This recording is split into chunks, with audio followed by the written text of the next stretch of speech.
आणि तसंच मंचावर सगळे जे उपस्थित आहेत, सगळे मोठे नेते आहेत, मग त्याच्यात काँग्रेसचे आहेत, राष्ट्रवादी काँग्रेसचे आहेत, या सर्वांनीच आपल्या देशाच्या लोकशाहीला वाचवण्यासाठी, देशाचं संविधान वाचवण्यासाठी खूप मदत केली. मला माहिती आहे मी मराठीत पण बोलणार आहे, हिंदीत पण बोलणार आहे, पण खास करून आज तुमच्या मनात जे आहे ते मी इथे बोलायला आलेलो आहे.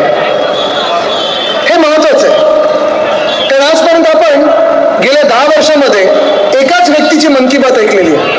बरोबर नाही सुजी? एक ही व्यक्ति की मन की बात सुनी हमने 10 साल. आता वेळ आली आहे दिल की बात करण्याची.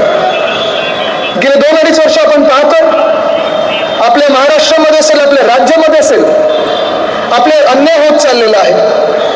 एकामागोमाग एक जॉब ऑपॉर्च्युनिटीज असतील, नोकऱ्या असतील, रोजगाराच्या संधी असतील, ह्या सगळ्या पळवून येत आहेत गुजरातला. आणि आज जेव्हा मी महाराष्ट्रात फिरत असतो, संपूर्ण राज्यात जातो, वेगळ्या जिल्ह्यांमध्ये जातो, तेव्हा मला सगळीकडे एकच दिसतं. जे तरुण आहेत, माझ्या वयाचे जे युवा आहेत, 20 वर्षाचे असतील, 21 वर्षाचे असतील, 22 वर्षाचे असतील, 30 वर्षाचे असतील, हे सगळे युवा आज ह्या एकनाथ शिंदे आणि भाजपच्या सरकारला विचारत आहेत कि साहब आपने सब तो ले लिया खुद के लिए, खो के लिए, महाराष्ट्र को धोखे दिए, पद लिया, मुख्यमंत्री पद लिया, सरकार तो बना ली, लेकिन आज मेरे पास क्या है, क्या मेरे पास जॉब है? आज हा प्रश्न संपूर्ण महाराष्ट्र एकनाथ शिंदे आणि भाजपला विचारत आहे.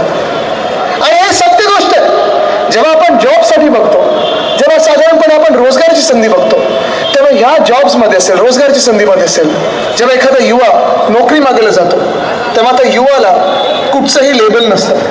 तो युवा ना हिंदू असतो, ना कधी मुस्लिम असतो, ना कधी शीख असतो, ना पारसी असतो, ना ईसाई असतो. तो युवा हा महाराष्ट्रातला युवा असतो, महाराष्ट्रातला तरुण असतो, ज्याची नोकरीची संधी, जॉबची संधी ही खेचून नेलेली आहे. इथे असे अनेक तरुण मुलं मुली असतील, युवा असतील, ज्यांना वाटत असेल की मी चांगलं शिकलो, इथे मोठ्या मोठ्या आजूबाजूला इन्स्टिट्यूट्स आहेत, मी इथे अनेकदा आलेले, मदनपुरामध्ये आलेले फुटबॉलच्या टीम्स, इथे मला वाटतं सर्वोत्तम फुटबॉलच्या टीम्स आहेत. सबसे अच्छी फुटबॉल की टीम सिराज भाई यहाँ मदनपुरा में है. हमारे 2 यहाँ से तो स्टार है, एक हमारे यूसुफ भाई है, दूसरे नासिर भाई है. मदनपुरात जे टॅलेंट आहे ते देशासाठी खेळतं, हिंदुस्थानसाठी खेळतं, भारतासाठी खेळतं. त्या टॅलेंटला आपण पुढे आणलं पाहिजे. आणि ह्या टॅलेंटला जेव्हा मी भेटतो, तरुण मुला मुलींना भेटतो, लहान मुलं असतात, कधी त्यांचे आई वडील खेळायला येतात. आपण इथे अनेक टुर्नामेंट्स घेतलेले आहेत, अधूनमधून मी येत असतो. आज इथे मोठा हे असा कार्यक्रम घेतलेला आहे, पण कधी कधी न सांगता मी येतो.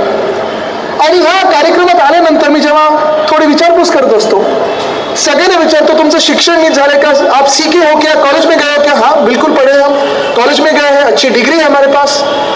तो फिर आज आपके पास क्या नहीं है? और सब कहते हैं हमारे पास आज जॉब नहीं है. जो जॉब इस एकनाथ शिंदे भाजपा की सरकार ने हमारे युवाओं से छीने. और बदला तो मैं नहीं लेना चाहता, बदले के भावना से मैं आया ही नहीं हूं. मुझे जो करना है इस महाराष्ट्र में वो परिवर्तन लाना है, परिवर्तन की एक लहर लानी है. इसलिए मुझे आपकी जरूरत है, आपके आशीर्वाद की जरूरत है.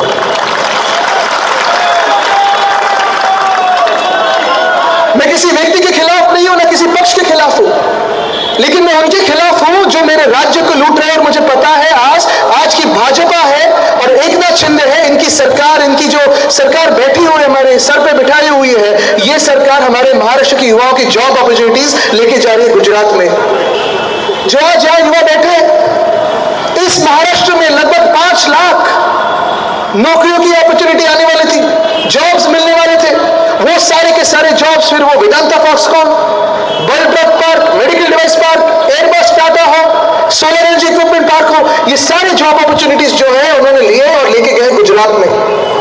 कोई गुजरात से मेरा झगड़ा नहीं,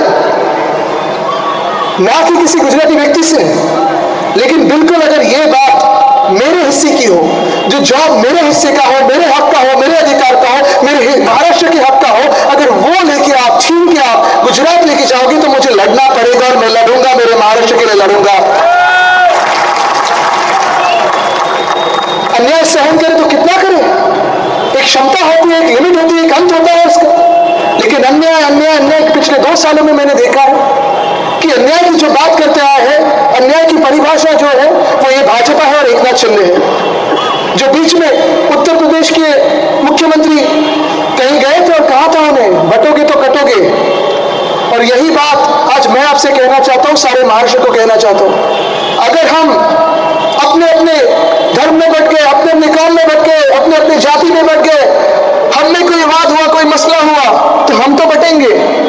लेकिन अपनी जेब काटेगी वो बीजेपी काटेगी, क्योंकि बीजेपी की एक ही नीति है, एक ही धर्म है। भाजपा ना हिंदुत्ववादी है, ना भाजपा देशभक्त है। भाजपा का एक ही धर्म है, जिस राज्य में जाते हो आक्रमण करो और उस राज्य को लूटो, सिवाय गुजरात के। क्यों ऐसे है? क्या हम महाराष्ट्र, क्या हम मुंबई इस देश का हिस्सा नहीं है? जो हम हमारी समय में कर रहे थे, महाविकास आघाड़ी के समय में कर रहे थे, हम शिवसेना, कांग्रेस, राष्ट्रवादी कांग्रेस, सपा भी थी साथ में, काफी सारे अपने दोस्त थे जो सब साथ में आए थे, और जब हम महाराष्ट्र को आगे लेके जा रहे थे, उस उजाले की तरफ लेके जा रहे थे, उस सूर्य की तरफ लेके जा रहे थे, तो उसी महाविकास आघाड़ी के समय में आपको याद होगा कोविड का एक बहुत बड़ा समस्या, बहुत बड़ी समस्या अपने सर पे मंडरा रही थी।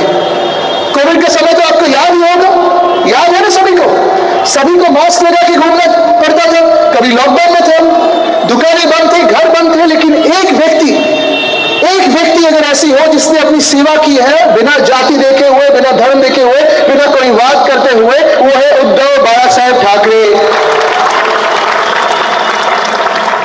और इसी व्यक्ति ने कोविड के समय पे भी ऐसे काम किए हैं कि लगभग 6 लाख करोड़ की निवेश, 6 लाख करोड़ की इन्वेस्टमेंट अपने युवाओं के लिए, जॉब्स के लिए, इंडस्ट्री के लिए इस राज्य में लाई। बहुत सारे दुनिया में उद्योगपति रहते हैं, बहुत सारे बिजनेसमैन होते हैं, उनको लगता है कि अगर भारत देश में जाए तो कौन से राज्य में जाए, और वो ये भी देखते रहते हैं कि कहाँ स्थिरता है, कहाँ प्रगति है, कहाँ सब लोग साथ में रह रहे, कहाँ सब लोग चैन अमन शांति से रह रहे, सुख से रह रहे।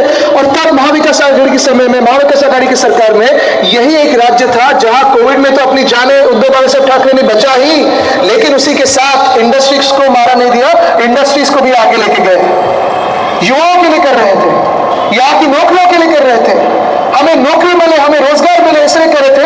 आणि हेच उद्धव बाळासाहेब ठाकरे आज संपूर्ण महाराष्ट्रात फिरत आहेत, कारण त्यांना न्याय हवा आहे। ज्या एकनाथ शिंदेनी, ज्या भाजपाने, ज्या 40 चोरांनी, मला वाटतं इथे पण एक गद्दार आहेत जे तुमच्या समोर उभे राहिले आहेत, मनोजजी आहेत का गद्दार? आता काय सांगतात ते? लोकसभेत बनले, आता सांगतायत की आता कदाचित मंत्री बनेल। काय मंत्री बनणार? तुमचं सरकार येणारच नाही, हा महाराष्ट्र तुम्हाला हद्दपार करणार का ते करणारच। पण ज्या लोकांनी या महाराष्ट्राला लुटण्याचं काम केलेलं आहे, ज्या लोकांनी या महाराष्ट्राला तोडण्याचं काम केलेलं आहे, ज्या लोकांनी हा मला जो समोर महाराष्ट्र धर्म दिसत आहे, सगळे हिंदू, मुस्लिम, शीख, ईसाई, पारसी, बुद्धिस्ट सगळे एकत्र बसलेले आहेत, हा महाराष्ट्र धर्म तोडण्याचं काम करतायत, महाराष्ट्राची एकता तोडण्याचं काम करतायत। आज मी तुम्हाला वचन देत आहे, ज्यांनी या महाराष्ट्राला धक्का लावलेला आहे त्यांना बर्फाच्या लादीवर मी झोपवणार आहे, त्याला जेलमध्ये मी टाकणार आहे।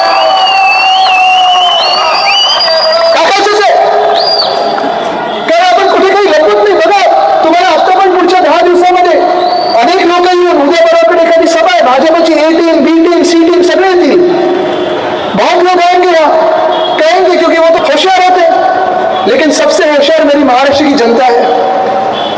पिछले 2 सालों में भाजपा ने बहुत कोशिश की हमें झगड़ा लगाने की, 2 सालों में भाजपा ने बहुत कोशिश की दंगे करने की, 2 सालों में भाजपा ने बहुत कोशिश की हमें तोड़ने की, लेकिन हम टूटे नहीं, हम बिखरे नहीं, हमें झगड़ा नहीं हुआ, क्योंकि हम महाराष्ट्र धर्म जानते हैं और इसी महाराष्ट्र धर्म को आगे लेके जाना है। शायद कल परसों जो आएंगे आपसे कहेंगे शिवसेना तो हिंदुत्ववादी है, बिल्कुल हूं। मैं तो कहता हूं, मैं यहां आके कह रहा हूं, मैं बहुत बार मदनपुरा में भी आके कहा हूं और आपके बीच में भी आके कहता हूं कि शिवसेना उद्धव बाळासाहेब ठाकरे पक्ष का धर्म है, हिंदुत्ववादी है हम। लेकिन मैं आज ये भी पूछना चाहता हूं कि जो हमारा हिंदुत्व है, हृदय में राम तो है लेकिन हाथ को हर एक को काम देना है, क्या ये हिंदुत्व आपको मान्य है ना? वही उद्धव बाळासाहेब ठाकरे है जो हम कहते हैं, हमें गर्व है हिंदू होने का, लेकिन आपका जो धर्म है उसका भी मान सम्मान हम करते हैं। आप भी हमारे भाई हो, सिख हो, ईसाई हो, मुस्लिम हो, बुद्धिस्ट हो, सारे हमारे भाई हैं, क्योंकि हमारा हिंदुत्व यही कहता है कि बिना जाति देखे हुए, बिना धर्म का कोई भेदभाव करते हुए सेवा करनी है, इस महाराष्ट्र की करनी है, इस देश के नागरिक की करनी है। पण भाजपाचं जे हिंदुत्व आहे ते किती खोटं आहे बघा। तुम्हाला आज सांगतो मी भाजपाचं हिंदुत्व, कारण ते पण तुम्हाला येऊन सांगतील हिंदू हिंदू, हे सगळं तुम्हाला उद्या परवाकडे विखुरण्याचा प्रयत्न करतील। पण तुम्हाला सांगतो सूरज भाई, मजा ऐसी है कि भाजपा का जो हिंदुत्व है वो चुनावी हिंदुत्व है, वो नकली हिंदुत्व है। भाजपा का हिंदुत्व यही है कि खुद के बच्चे सारे के सारे बेचते हैं यूएसए में, यूके में पढ़ाई करने को, बिजनेस करने को, क्योंकि उनको पता है यहाँ उनको भविष्य है ही नहीं। और अपने जो बच्चे होते हैं, फिर वो हिंदुओं के हो, मुस्लिम के हो, सिख के हो, किसी के हो, हमें झगड़ा लगाओ, हमें रास्तों पे नचाओ, डीजे लगाओ, 3 बजे तक चलाओ, ये सारी चीजें करते हैं, लेकिन हमारे हाथों से जो जॉब्स है वो किसी को नहीं मिलते। आज अगर इस देश में एक ही सबसे बड़ा मसला है, सबसे बड़ा प्रॉब्लम है, अगर मैं मानता हूं, और इस राज्य में भी सबसे बड़ा प्रॉब्लम है, तो वो बेरोजगारी का है। और मैं यही कहना चाहता हूं कि जब अपनी महाविकास आघाड़ी की सरकार आएगी तो सबसे पहला एजेंडा मेरा यही रहेगा, जॉब्स जॉब्स जॉब्स, रोजगार रोजगार रोजगार, नौकरी नौकरी नौकरी। क्योंकि गरीबी है, वो देखती नहीं कि आप हिंदू हो या मुस्लिम हो, गरीबी देखती नहीं कि आप मदनपुरा के हो कि भरली के हो कि आदमीपाड़ा की हो या कुलाबा की हो, गरीबी गरीबी होती है। और गरीबी से आगे अगर अपने को आना है तो अच्छे शिक्षण की जरूरत है, और उसी के आगे जाके रोजगार की जरूरत है। मैं ये कहना चाहता हूं कि हम यही तय कर ले कि महाराष्ट्र धर्म जो हमारा है, जो महाराष्ट्र है, उसी को आगे लेके जाना है। क्योंकि अगर हम अभी बैठ गए तो ये भाजपा के अपनी जेब काट लेगी और लूटेंगे, लूट तो चालू हो। आणि हेच मी सांगतोय, आज अमित शाह येऊन गेले, अमित शहानी सांगितलेलं आहे, प्रधान मोदी साहेबांनी सांगितलेलं आहे की काँग्रेसनी असेल किंवा राष्ट्रवादी काँग्रेसनी असेल, स्वातंत्र्यवीर सावरकर असतील किंवा वंदनीय हिंदू सम्राट बाळासाहेब ठाकरे असतील, यांच्याबद्दल 2 चांगले शब्द बोलून दाखवावे। मी मोदी साहेबांना अजून एक चॅलेंज देत आहे, आम्हाला सर्वांना या मंचावर जे आहेत आणि समोर बसलेले या महाराष्ट्राच्या मातीला आहेत, या देशाच्या मातीला आम्हाला सर्व माणसांना स्वातंत्र्यवीर सावरकरांबद्दल असेल, वंदनीय हिंदू सम्राट बाळासाहेब ठाकरेंबद्दल असेल, महात्मा गांधींबद्दल असेल, रवींद्रनाथ टागोरांबद्दल असेल, या सर्वांबद्दल आदर आहे, आम्ही नतमस्तक होतोच। पण चला मोदी साहेब, तुम्ही आम्हाला ह्या सगळ्या गोष्टी सोडा, आम्हाला एक ओळ सांगा की ह्या महाराष्ट्रातून एअरबस टाकाचा प्रकल्प असेल, वेदांता फॉक्सकॉन असेल, बल्क ड्रग पार्क असेल, मेडिकल डिव्हाइस पार्क असेल, हे समोरचे माझे तरुण तरुणी बसले, त्यांच्या नोकऱ्यांच्या संध्या तुम्ही चोरून गुजरातला का नेल्या, ह्याचं उत्तर पहिलं तरी द्यावं। आज मुंबईचं आपण शहर बघतो, मुंबई शहरामध्ये एकामागोमाग एक आज आपली जी ओळख मुंबई म्हणून आहे, जे आपण आपली मुंबई या भाषा समजतो, मग मराठी असेल, हिंदी असेल, आपण ज्या वेगळ्या भाषेत बोलतो, मुंबई या त्याला बोलतो। आणि जे असं आपण फिरतो, आज वावरतो, आपण आपल्या धर्मस्थळी जात असतो, आपण आपल्या घरी जात असतो, आपण ऑफिसमध्ये जात असतो, पण तुम्ही लिहून घ्या, जर चुकून या भाजपचं राज्य पुन्हा एकदा आपल्या डोक्यावर बसलं तर तुम्हाला मुंबईमध्ये पण फिरायला अदानीची परवानगी लागेल, अदानीची परवानगी लागेल। आणि हे खरं आहे, हे सत्य आहे, तुम्हाला सांगतो। धारावी पुनर्विकास, कितने लोगों ने यहाँ सुना है धारावी के बारे में? सबने सुना है? आपने ये भी सुना होगा कि हम उस पुनर्विकास के प्रकल्प को या अदानी को विरोध कर रहे हैं, सुना है ना? क्योंकि एक ही बात इसमें स्पष्ट बात मैं कहना चाहता हूं, क्योंकि अभी आएंगे